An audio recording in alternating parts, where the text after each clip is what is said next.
오늘 말씀은 시편 7편 1절에서 17절까지 말씀입니다.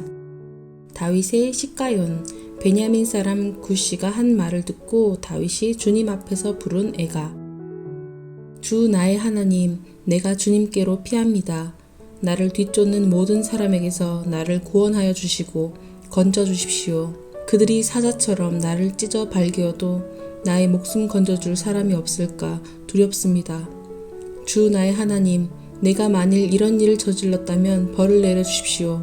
내가 손으로 폭력을 행했거나 친구의 우정을 악으로 갚았거나 나의 대적이라고 하여 까닭없이 그를 약탈했다면 원수들이 나를 뒤쫓아와서 내 목숨을 덮쳐서 땅에 짓밟고 내 명예를 짓밟아도 나는 좋습니다. 주님, 진노하며 일어나시고 내 대적들의 기세를 꺾어주십시오. 하나님, 깨어나셔서 판결을 내려주십시오. 뭇 민족들을 주님 앞으로 모으시고 주님께서는 그 높은 법정으로 돌아오십시오. 주님께서는 뭇 백성들을 판단하시는 분이시니 내 의와 내 성실함을 따라 나를 변호해 주십시오. 악한 자의 악행을 뿌리 뽑아 주시고 의인은 굳게 세워 주십시오. 주님은 의로우신 하나님, 사람의 마음속 생각을 낱낱이 살피시는 분이십니다. 하나님은 나를 지키시는 방패시오. 마음이 올바른 사람에게 승리를 안겨주시는 분이시다. 하나님은 공정한 재판장이시오. 언제라도 악인을 벌하시는 분이시다. 뉘우치고 돌아오지 않으면 칼을 갈고 활을 겨누어 심판을 준비하신다. 살상 무기를 준비하시고 화살 끝에 불을 붙이신다. 악인은 악을 잉태하여 재앙과 거짓을 낳는구나. 함정을 깊이 파지만 그가 만든 구덩이에 그가 빠진다. 남에게 준 고통이 그에게로 돌아가고 남에게 휘두른 폭력도 그의 정수리로 돌아간다. 나는 주님의 의로우심을 찬송하고 가장 높으신 주님의 이름을 노래하련다.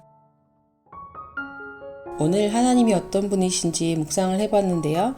첫 번째는 피난처 되시는 하나님입니다. 1절에 내가 주님께 피합니다. 이렇게 고백을 하고 있습니다. 피난처 되신 하나님이시죠. 그리고 두 번째는 8절에 판단하시는 분이다. 그리고 9절에 의로우신 하나님이다. 그리고 마음속 생각을 낱낱이 살피시는 분이고, 그리고 11절에 공정한 재판장입니다. 벌하시는 분이다. 이렇게 의로우신 공정한 재판장이신 그런 하나님입니다. 세 번째로는 10절에 방패 되시는 하나님입니다. 나를 지키시는 방패 되십니다. 이건 첫 번째 피난처와 비슷할 수 있겠는데요. 방패이십니다. 네 번째는 10절에 마음이 올바른 자에게 승리를 안겨주시는 분이십니다. 또 다윗의 기도를 보면서 기도 순서를 정리해 보았어요. 어떤 주제로 나눌 수 있을까 좀 나눠 보았는데, 첫 번째는 구해 주시기를 요청하고 있는데 두려움도 고백하고 있습니다.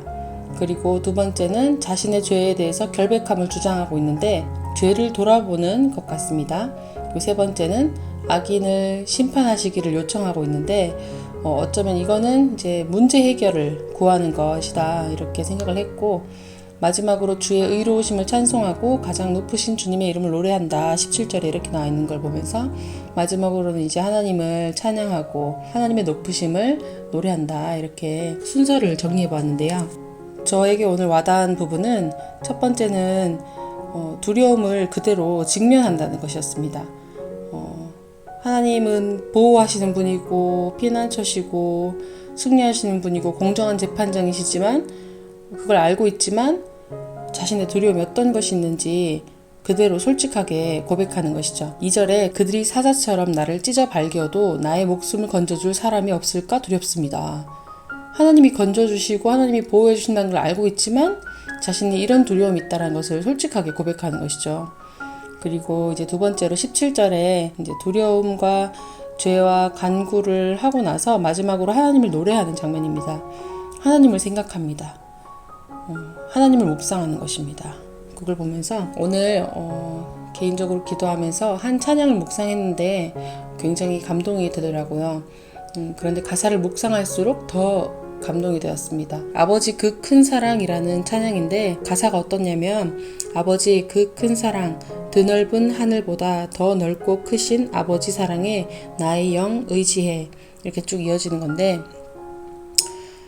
그 큰 사랑, 드넓은 하늘보다 더 넓고 크신 아버지 사랑, 이렇게 가사가 나와 있어서 찬양을 하는데 참 마음이 따뜻해서 참 하늘을 바라보면서 이제 또 생각을 했어요. 그랬더니 하늘을 보니까 정말 하늘이 오늘 맑죠. 맑고 푸르고 정말 하늘은 정말 넓어요. 그걸 보면서 그 순간 참 하나님이 이 하늘보다 더 크신 하나님, 더 크신 사랑으로 나를 품으시고 내 어떤 모습에도 이렇게 연약함이 있고 그런 걸 스스로 느끼면서 참 답답하게 안타깝게 느끼던 부분이 있었지만 오늘 참 기도하면서 찬양 들으면서 찬양하면서 하나님이 이런 정말 한없이 크시고 정말 넓은 사랑으로 나를 품으시고 나를 가만히 안아주시는 그런 느낌이 들더라고요. 하나님 참 사랑이 크시다. 하나님 이렇게 하늘이 이렇게 큰데 그보다 더 크시구나. 그 사랑이 느껴져서 참 눈물이 났습니다. 정말 문제보다 하나님만 생각하고 하나님과만 교제하는 시간이 참 좋구나. 오랜만에 다시 느끼게 됐어요.